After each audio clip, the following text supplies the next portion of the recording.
आज हमारा टॉपिक है cell biology MSc first sem का सेल मेम्ब्रेन। आज उसी के बारे में पढ़ेंगे, इसकी फिजियोकेमिकल प्रॉपर्टीज़ पढ़ेंगे और इसके कार्बोहाइड्रेट बायोजीन्स एंड फंक्शंस पढ़ेंगे। आइए तो चलिए शुरू करते हैं। पहला cell membrane, physicochemical properties, introduction, diffusion. पहले इंट्रोडक्शन।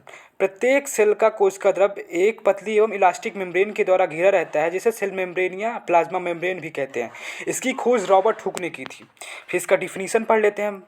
यह एनिमल सेल की सबसे बाहरी परत सतह होती है तथा पादप जीवाणुओं तथा कवक दूसरी सतह होती है। सेल मेम्ब्रेन प्रत्येक सेल में पाई जाती है। Cell membrane fat plus protein से मिलकर बनी होती है, इसे लाइपोप्रोटीन भी कहा जाता है।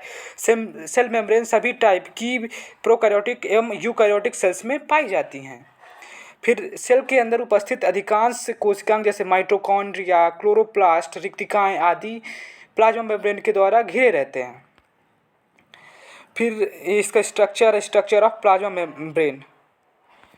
फिर अगला है organization of lipid, protein and carbohydrate in cell membrane. Second topic है समस्त जैव झिल्लियाँ प्रायः लिपिड, प्रोटीन एवं कार्बोहाइड्रेट की बनी होती है। लिपिड प्रोटीन की प्रेजेंस के कारण इसे लाइपोप्रोटीन मेम्ब्रेन भी कहा जाता है।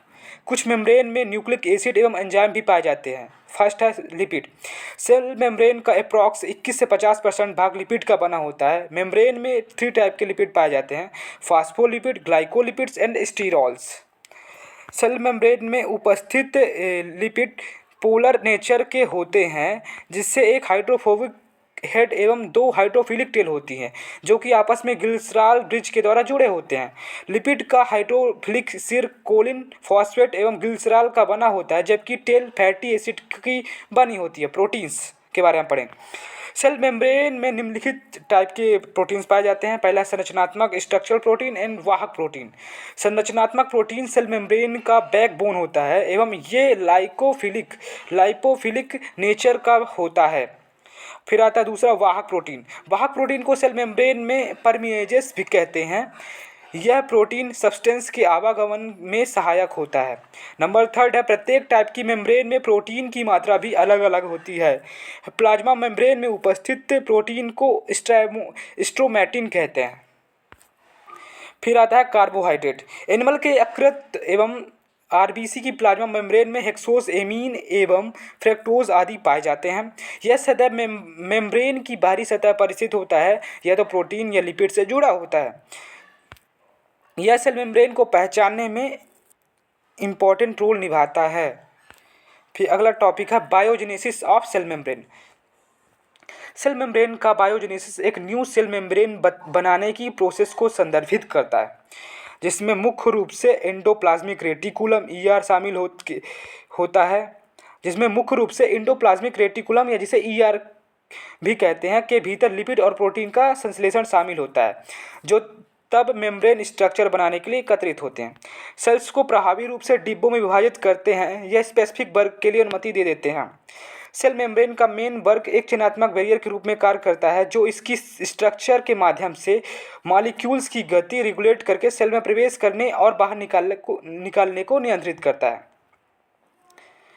और सेल मेम्ब्रेन के बायोजेनेसिस के की पॉइंट पढ़ लेते हैं। पहला प्रोसेस ईआर के endoplasmic reticulum ER membrane biogenesis के लिए प्राइमरी स्थल है, जहां लिपिड और प्रोटीन संश्लेषित होते हैं और फिर उन्हें सम्मिलित करने के लिए सेल मेम्ब्रेन तक ले जाया जाता है। फिर कंपोनेंट्स। सेल मेम्ब्रेन मुख्य रूप से फास्फोलिपिड्स की द्विपरत से बनी होती है, जिसमें इनर प्रोटीन होते हैं 4 जो परिवहन, चैनल, रिसेप्टर और विभिन्न जैसे कार्य करते हैं। सिलेक्टिव परमिएबिलिटी सेल मेम्ब्रेन एवं चयनात्मक बैरियर की रूप में वर्ग करती है, जो कुछ मॉलिक्यूल को गुजरने देती है, जबकि अन्य को साइज, शेप और चार्ज और पोलैरिटी के आधार पर प्रतिबंधित करती है।